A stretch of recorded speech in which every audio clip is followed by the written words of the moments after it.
it's more like, I think at different stage of your life, you have different priorities. Yeah. And you want to find different purpose in your life. Yeah. And so that's when I chanced upon positive psychology. Yeah. And I studied I studied and graduated in a year. This is the one that you did I with was Jade, filming. right? Yes. Yeah. While I was filming intensively and pregnant at the same Oh time. my gosh, I didn't know all this was happening at the same yeah, time. yeah, like all in that 1 year. You just love packing it in, right? You know, you just want to test yourself. Can I do this or not? Life This, had it for me this way lah, you know.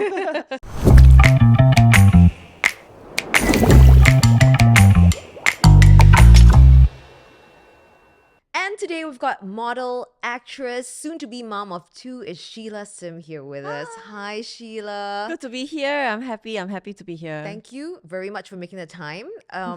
How are you feeling right now that, you know, baby number 2 is on the way, fast and furiously? A lot of people's been asking me the same question. I feel like I'm very excited. At the same time, I'm also very anxious. Yeah. People, Even though this is your second time, there's still anxiousness. Okay. I feel like with every pregnancy, there's gonna be a different kind of fear yeah. or anxiety. Like for the first one, I was nervous because it's my first time being a mom, and I feel like, oh no, like breastfeed, like whether we'll have milk, how is it gonna be, like the hours, blah blah blah. And then the second one, it's like, okay, and now I'm gonna have the second one, but Yeah. I still have a first one. So how am I gonna manage the Right. time? Yeah. There's only one of me and like 2 of them, and Yeah. maybe 3 plus my husband. So it's like, is there enough of me to go around? Yeah. And how am I gonna manage my emotions? Because I remember during my first pregnancy, the postpartum, it was quite real, honestly. Like Right. the emotions were fluctuating a lot, and I felt very out of control with how I was feeling. I remember like I literally cried over spilled milk because Right. I was so desperately, like my supply was low, and I was desperately like trying to churn out milk. And to me, it's like, okay, I need to feed my child, right? And Yeah. like finally I managed to get like a cup, and then I spilled it.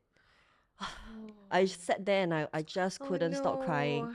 Yeah, so I mean, now thinking back, I feel that it was probably postpartum lah, but at that Yeah. point I didn't realize, right? So I don't Yeah. know how this time round it's gonna be, and I can only just like pray for the best and brace myself for what's to come. Have you told anybody? Are you having a boy or girl, or is it a secret, or like? Well, I kind of hinted it on Okay. IG, Okay. but then I don't know if anyone picked it up. Okay, it's So- all right. We'll leave it that way. We'll all be surprised, you know, when Okay. you're and you're due on in February, right? Yes, end of February. Wow. I mean, when you strutted in here, I mean, honestly, I couldn't even tell that you were pregnant. The energy, the glow on your face, I'm like, man, she looks way fresher than I am. Like, oh my gosh. Wow. Honestly, I love being pregnant, especially Yeah? during the second trimester. I can't say the same in my first. Okay. I was perpetually tired. Right. I feel like I need to lie down on the bed all the time. But in the second trimester is when like the magic happens. It's like you feel good, you have Yeah. the appetite, and then like,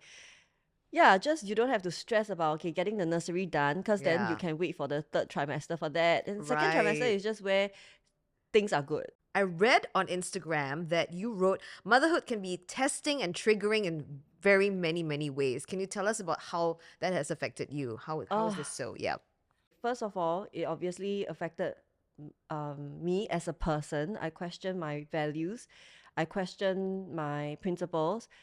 I question my control freak situation. Okay. Because motherhood does not allow you to be controlling, honestly. You have to almost let go, right? Yeah, this letting go thing is a huge topic, right? I think we can have one episode just on that. Yeah. And it's like different stages of their life. It's Yes. letting go of different things and different point of their life and different milestones and stage.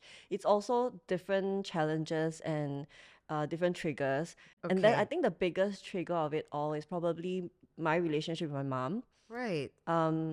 which is something that I kind of knew was coming, but I didn't see it happening in such a big way. So I Right. think that was very trying for me as I try to work out the questions I have throughout my entire childhood. I guess all the stuff that happened between you and your mom, you're forced to face it when you have your Yes. child, and someone you have a daughter, Yes. right? Yeah, so then there's a lot of fear on my end, like, am I doing this right? What if I'm doing it like my mom? I mean, a lot of mothers that I speak to, they say the same thing, like, I really don't want to parent like my parents, but I can't help it. I see I see it happening.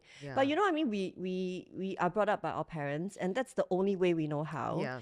And inevitably, I feel like that comes out. And how have you managed to like come through that? I mean, how did I'm you? still Yeah. trying, Yeah. Manji. Yeah. And does this like test you particularly when your kids like at a certain age, or like maybe during your pregnancy, or like at specific moments I maybe? would say that different stages of the from pregnancy till now, like at different Yeah. stages, it just shows up. Yeah. Like I say, some very often by surprise. Yeah. And I mean, because I have done a lot of healing work over the years. Yeah. I have done I've worked with therapists, I've worked with healers, I have done meditation, I've done quite a lot Yeah. for mental health, for my own well-being and stuff like that. But it still comes, and sometimes it comes in a way where I feel like, haven't I already have dealt with this like Yeah. years ago? Like, why Yeah. is this happening again? And I don't want this to affect my daughter. And I think it's all very complicated. It I is. at the same time, I don't want my relationship with my mom or whatever my past to be affecting my daughter's future. Okay. So Okay. it's a very tricky situation. Yeah. I feel so fortunate that I have a great relationship with my grandmother. She was my superhero when I was growing up, and I always told my mom when I was younger, I said, like, I feel children who get to grow up with their grandparents are different. Like, they have Yeah. this other sort of wisdom, and I don't know what it is, but the nurturing is unlike like a parent. Yeah. They Yeah. have this extra patience because they've already been there, done that, right? Now Yeah. they just are supposed to spoil the child. Yes. Yeah. So I feel Exactly. very fortunate to be growing up in that kind of love. Yeah. And now I want Layla to experience the same thing, and I don't want her to not have that because of what I have with my mom. But the thing is, like, how do you control it? Because you almost can't, because it's you, right? I mean, we're Yeah. all human too, and we're all flawed. Yeah. So Which it's is almost why hard. this conscious parenting thing is Yeah. something that is also very current. Yep. It's also something that I am reading a lot about. Conscious parenting basically means that as a parent, you parent yourself first Okay. before you parent your child. Or not that you have to parent yourself, then it's supposed to kind of happen At the concurrently. same time, It's yeah. basically mindfulness, like, if Okay. you put it in a simpler word. Yeah. Because a lot of things that we say to our child, it could come from a place of unmet needs of our own. Yeah. And then you project it on your child Yeah. or something like that. This is a very simple way of putting it. Yeah. But a lot of times it's like that. For example, like, maybe I never did well in school. And then I want my child to like excel. Or you did very well in school and then you want your child to be as good, something like that. Yes. So Sheila, let's go back to the beginning of Okay. things. I know you were discovered at 16 years old when you attended your Yes. aunt's wedding. And then after which you became, obviously, we all knew, a successful model. And then at some point you got into acting, you did a film, then you got to Yes. Channel 8 dramas. Yes. I mean, that's a lot of years doing in entertainment, and that's quite young getting into it as Yeah. well. How did you navigate being famous, and sort of navigate the entertainment industry at that young age? When I first traveled overseas when I was 17, that's my first time taking a plane too. Yeah. It was very exciting. It was all an adventure for me, and I Yeah. wanted nothing but freedom. Right. I think because my parents were separated when I was 12, and they were always fighting, and I was the messenger of the family, like always passing message from my mom to my dad, and my dad to my mom, and like never ending, right? So like, I wanted out. I wanted freedom, but then I had no money, so I couldn't move out. So traveling overseas, I could work and get freedom at the same time. That was like, wow, The dream. best. Yeah, that was dream for me. And so when I was in Hong Kong, I fell sick for the first time, and I was all by myself. Have to learn how to cook and take care of myself. Go to the doctor even though I had stomach flu. Like, when I get home, I watched TV. It was just me and the TV. Like, I was laughing, and it was all just me. Yeah. That was when it got really lonely, and Yeah. I got homesick. Oh. And then I decided that every 3 months I'm going to come back to Singapore. Finally, at 23, I decided, okay, you know, I'm going to move back here. Okay. And everything just kind of happened magically. Like I never thought that I was famous, to be honest. I'm not being humble. But fame to me is just, it's very fleeting. And especially, I mean, I think Singapore context, like if you're famous within Singapore, right? Singapore is so small and we are all just friends with one Yeah. another. You don't really feel like the star power like you do when you're overseas. And I actually love it for that. So when I came back to Singapore, I realized that, hey, I can be that. Yeah. So the idea of being famous in Singapore was very different for me. Okay. And after learning about that, I realized, okay, maybe I should give acting a shot. Yeah. Things happen very coincidentally. Yeah. I modeled for very long, for 13 years. And at that point, I was like, okay, you know what?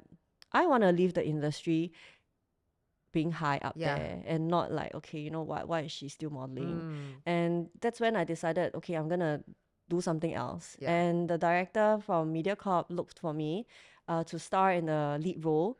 And he's somebody I really respect. I've heard a lot about him and it's a lead role. I'm like, okay, I'm just going to go for it and try.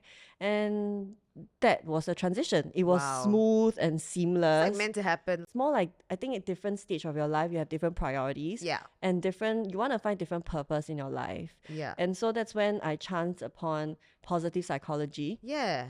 And I studied I studied and graduated in a year. This is the one that you while did I with was Jade, filming, right? Yes. Yeah. While I was filming intensively and pregnant at the same Oh time. my gosh, I didn't know all this was happening at the same time. Yeah, like all in that 1 year. You just love packing it in, right? You know, you just want to test yourself. Can I do this or not? Life This, had it for and me this way lah, you know. I thought I would feel very, very burnt out, but I wasn't, because every time I'm attending class, I leave feeling so buzzed. I feel so Right. energetic. I feel so good. I feel like I'm taking away so much from the class. Oh wow. I mean, not every syllabus lah, not every Okay. module lah. Some modules are dry as hell. You Keeping just it gotta- real. Sheila's keeping it real. I love just it. got to like scrape through those. And Yeah. but most of the time, I feel like I'm learning a lot of skills that I never knew. I never learned before. Yeah. And because I have started seeing a therapist when I was 30. Right. Because of, I mean, like I was saying, like all the childhood issues and all the relationship ups and downs and breakups and whatnot.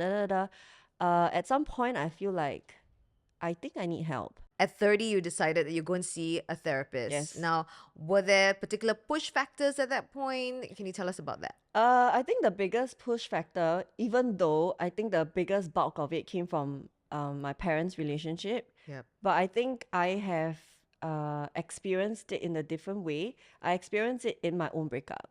Because I mean, as a child, you don't know this, right? But then these things affects your perspective and your values in love.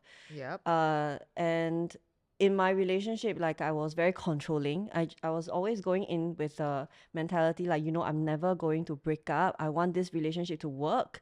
And you can imagine like how stressful it is for the other partner. Like. So they will always feel very stifled and they can't make mistakes basically. And I'm always thinking like 10 years later, Right, okay, we yeah. just started dating, but let's think about getting married and having kids. Like, which guy can deal with that lah? Come on. And I mean, this is just one of it. And then there's several times, like few relationship, I'll go in like really serious, and then somehow things will just end up, you know, we'll break up and miserable and stuff like that. And for a very long period of time, I always feel like it's the other person's fault. Okay. Like it's just not the right guy, you know, this person just doesn't understand, like, why are you just torturing me and like, why are we torturing each other? But then at some point I looked, it was close to the point of 30. Okay. I think 30 is like this magical age for women, right? Where you look at your life and then you have this checklist, and I realized that none of the list has been checked. Then you Like, panic damn, slightly. I panic. Like, damn, I'm not getting that child, I'm not getting this marriage, I want not getting the house, nothing. Yeah. Like, okay, granted I was the top model. Financially, I was doing okay, but nothing else happened, right? Okay, I panicked. And then I started looking inwards. Okay. I think it all happened in a great way. It was a like hard wake up call. At that point, I also just ended a relationship of 7 years. Okay. It was a very, very hard wake up call for me, and I decided that, you know, I'm going to take things into my own hand and Yeah. look for help. Because all these years, I've always questioned, I've always asked people, I asked my parents, I asked my friends, I asked anyone, like, hey, like, is there something wrong with me? Why is it like relationship always end up not working out? Like, why, da, da, da, da, why, da, da, da. But your friends being your friends, they'll always protect you and they will always say things that is biased towards you. And so I never really got an answer, right? Okay. So then I decided, okay, I'm going to seek for help professionally. The first session was, wow, an eye opener. I just yeah? sat there and almost cried like the entire hour. I left remembering thinking to myself, like, I just spent like $180 and I didn't even get much out of it, right? I was just crying and crying and crying. Oh my But my God. second session, I cannot be like that. I must be like focused. I must ask questions, like have all these things planned out. Second session, still the same thing. I Oh was my like crying God, and crying and crying.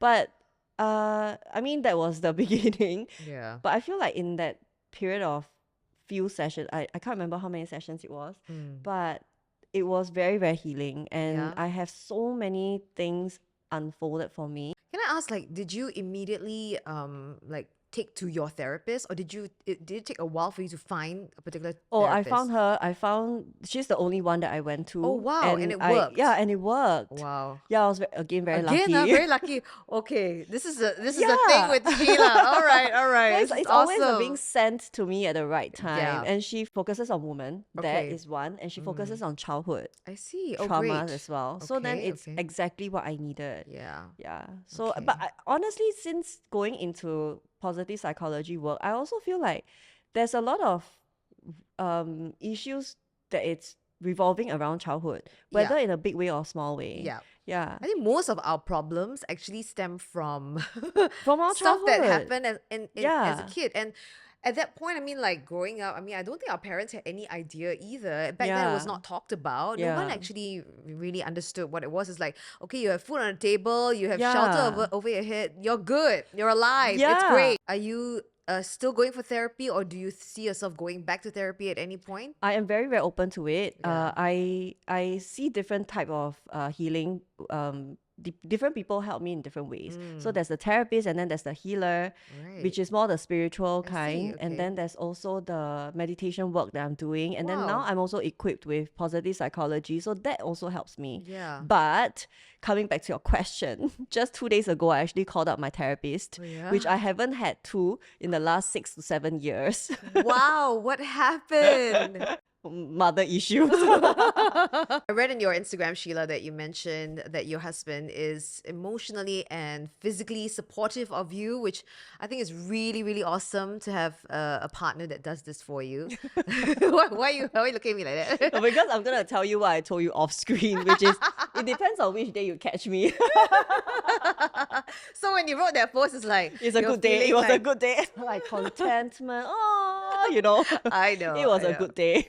Yeah. So I mean, like, does he help you in the bringing up of Layla right now? Does he Yes. help you right now with the second pregnancy? To be honest, he has been very, very hands-on. He actually quit his job and stayed home with us for 9 months just so that we can Wow. spend time together. It's like, I mean, in this time and age, that period of 9 months is Wow. just so precious. Yeah. It's just so precious. And he just started going back to work on Monday. I see. And I mean, it's adjustments for all of us. We were very spoiled in that 9 months to have, Layla to have both of us. And that time she Yeah. hasn't started school yet as well. So we were just there 24/7 all the Oh, time. fun. Like a little Yeah, unit. yeah. Yeah? Like everywhere we go, we are just like this, Oh, the Three entourage. Yeah, Musketeers. yeah, yeah. So That's that was cute. really, really precious. And Yeah. it also happened at the time where I was pregnant. So in the first trimester, he was there and Right. taking care of me because I was very tired and nauseous and and stuff like that, like the usual morning sickness lah.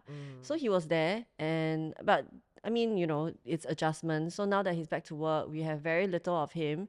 But Right. I really appreciate him being there for us in the last Yeah. 9 months. And Wow.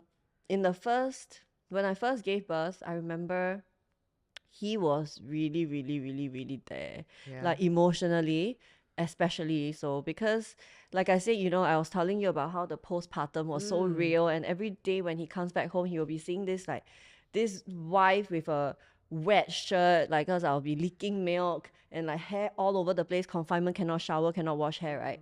And then I'll be crying, like feeling miserable, and like don't know how to handle this child, and like the child will be crying because the like Layla would like have gas in her stomach. I don't know how to get the air out. It's just a Right. mess. It was just Yeah. a It's mess. chaos. Yeah, but he will come home very steady. He will just, is everything okay? Give me a hug and make sure that I'm okay. This is something in positive psychology, like, within the community, we always talk about that sometimes men, honestly, they are very, very neglected, especially, I mean, men going through parenthood for the Yeah. first time.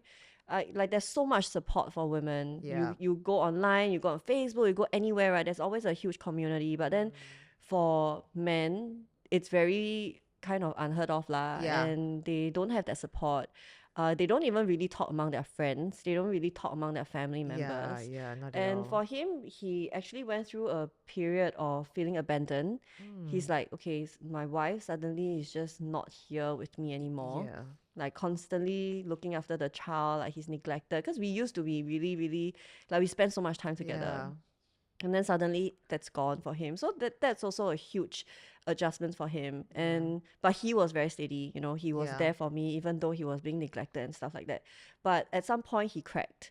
Right. When things were better for me, I think that's when he could start feeling vulnerable. Relaxing a Yeah. bit. Yeah. And he cracked as well. And that's when he was honest with me. Like he feels very useless. He feels like he can't help in any way. Like I was always like providing for the child. He wants to do something so badly, but he Right. doesn't know how. Okay. That's when I told him, like, actually just by being here for me, like you are doing so much, because Yeah. you are the only person that I can turn to Yeah. all the time, like every time, and I only just look forward to you coming home. I want to ask about how you manage taking care of yourself amidst motherhood, and also like remembering that, you are still Sheila and, like you have the loves and hobbies and things like that. Because I know motherhood can be completely overwhelming, and you and your child and now soon children, you'll have to. I mean, it's your life, right? It's your world. Recently, actually, I also just did a interview with CNA, and they asked the same thing. And I think a lot of mothers out there are also battling with like, how do I practice self-care? Yeah. Sometimes it almost seem like it's impossible. Really, I tell you, right? Okay, this is so real, but to me, because I used to like model and be actress, like looking good is easy. Like it's kind of like my JD, right? It's part of my job. Yeah. And I would wake up and like every day is a self-care day. I'll wake up and like wash my face, and I'll like spend like 10 minutes on my skincare and like put conditioner and whatever. Like every other week I'll be going for massage and swim and do yoga.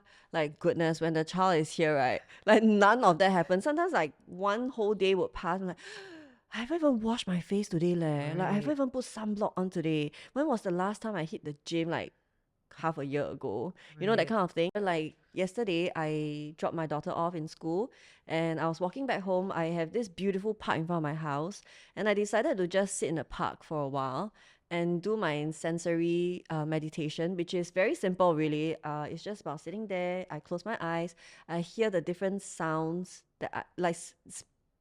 Pick out as many sounds that I can hear. So I heard like three birds chirping and like some children laughing, things like that. And then Yeah. I imagine like I smell whatever that I can smell, and I feel the breeze on my skin. It's just spending that 5 minutes on my own.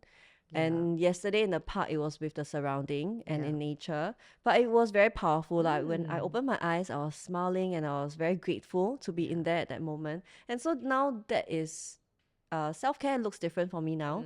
It is no longer about the physical Yeah. kind of love. It's more like the mental. Absolutely. And I think it's more than just the physical. It's actually the mental thing is Yeah. way more important, right? Just when I think I got this right, the second one's coming. I'm gonna get you a drawing block. You can write or draw whatever you want, a mental health message, or Okay. it could be anything at all. You can tell us what it is and show it to us on this camera. What message do you have for us? It's okay to not be okay. It's okay to make mistakes. Yes, it is. It is, right? Yeah. I think this is like many years of learning. I'm glad that you're able to come to that at this point. You know what I mean? Because I it's just not easy. accidentally tore out everything, you know. It's fine. It's okay to make mistakes, Sheila. It's okay. Good application. Learned it right away. So Sheila, here's something else that we're gonna do. Yes. So we have a bowl of nonsense. Okay. So essentially, I mean, like, it really is a mind break segment. So, you know, nonsensical questions, Okay. just to take our minds off like whatever it is. And I think that sometimes this is the best way to sort of think of Chill something and else. relax, Yeah, right? you know, like relax your brain, right? So feel free to get whatever question you want and then tell us the answer to whatever. What would you do if you could be invisible for a day? I'm so curious and I'm so kaypoh, right? I feel like I want to sneak into so many people's lives. Really? Yeah. Well, for one, I want to sneak into my daughter's school and see like how the teachers are with her. Okay. I would want to sneak into my husband's office and see how he is like at work. I also would like to sneak into my mom's life. Yeah. Like I feel like there's this disconnection that I have with her, and there's this very big part of her that I don't see. Okay. Because very often when we see each other, it's like a different dynamic. And Right. I know in my heart, like I know that she's kind and I know she's loving Okay. and she is very big hearted in so many ways. But you know, it's just like when it comes to me, it's just like a different dynamic altogether. I would like to peek into my therapist's life. It's interesting. Yeah. I mean, just to, you know, see how things are like with her, then maybe it will bring me some kind of some kind of consolation to know Yeah. that actually I'm not all that bad. No, and yeah, I always think about like, do therapists have it all together? Yeah, exactly right. Yeah, I mean, because they seem to be so good at Yeah. managing yours, right? So, and who do they turn to? Do they have, Exactly. do therapists have therapists? Yeah, I think about all this stuff as well. So it's not that nonsense after all. Like when Yeah. they parent, like when they are with their kids, do they also lose their shit? You know, I'm sure. Maybe even more so, you know what I mean? Because they have all Yeah. this other like baggage of like people patients that they Yeah, see, yeah, right? yeah, Do you know yeah, what I yeah, mean? yeah, Like, yeah. oh And my then they gosh. have all this like, you know, what's the right thing to do and Yeah, stuff like that. Yeah, exactly. so I mean, I would love to pick into all this Yeah. kaypoh into people's lives. in Interesting, that interesting. sense. Okay, pick another one. Pick another one. I put it back. Yeah, sure. If you could replace all the grass in the world with something else, what would it be and why? Trampoline and the poppets. You know the bubble pops? Yeah. The bubble wrap. The bubble wrap. Oh, the bubble wrap. Oh my gosh, that's so fun. Like you jump Oh and then my pop, pop, pop, pop. gosh. Then you jump. Pop, pop, pop, That's so much fun. That's so much fun, right? Oh I my think it's gonna be gosh. so fun. Yeah, that's what I will replace it with. Oh, that's great. It's like amusement park everywhere you go. You want to pick another one? We'll do one more. All right. If you could only live on one dish of food for the rest of your life, what would it be? I know this one. Oh, yeah? It will be this, because I think about this a lot. Because I'm like a foodie, right?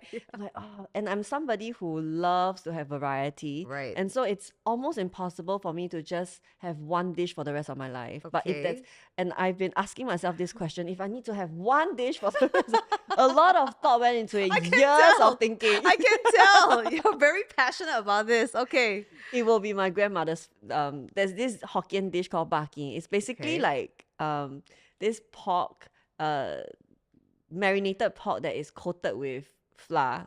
I know Okay. it sounds like damn unhealthy, but it's so good. Is it, wait, it's married, is it fried? No, No, it's not oh, fried. It's like a It's stew. a soup. It's Oh, a soup. okay, okay. So it's a like soup. bihun soup. Mm. And I mean, it should only be made from her lah, because everyone Right. else tried to make And it's make like it not the before. It's just same. not the same. It's Yeah. a childhood taste. Absolutely. And like I remember when I was very busy and I was pregnant and like handling so many things at the same time, I would go weeks without visiting my grandma. Right. And then my grandma would call, hey, I cook baki tonight, you want to come? So this is like her way of luring me to her house. Yeah, She yeah. knows that I'm such a sucker for it, you know.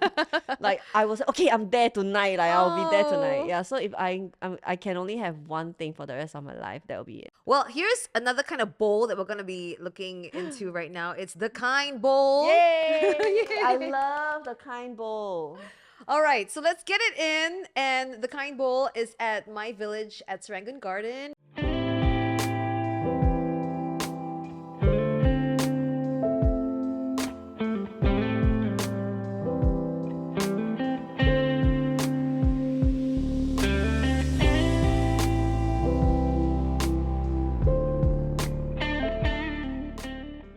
This is so delicious. We're going to continue eating. Thank you so much, Sheila, for coming.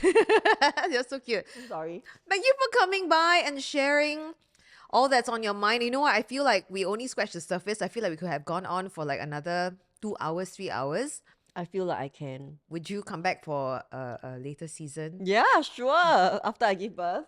But a big thanks to the kind bowl at my village at Serangoon Garden for giving us this amazing vegan meal, It's plant-based really, meal. really good. I love it. I mean, I can't wait to indulge and have all of it. So, and thank you as well to my village at Serangoon Garden for the support of this podcast. And thanks, Sheila, for sharing your heart today. Yeah. Thank you so much for inviting me. You are so welcome. All right. Thank you for watching. Bye. Bye.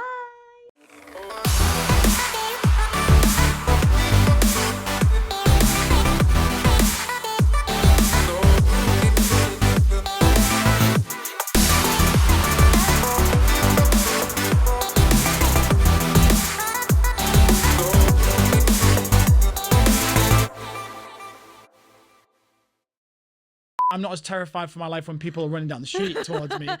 I'm like, they know my name. What's going on? So I'm a little bit better with that. Okay. But you know what? It's just I've always seen it as it's somebody who loves what I do so much that they want to just come up and take a picture so that they can show their friends and say, look who I met today. Yeah. I owe it to them.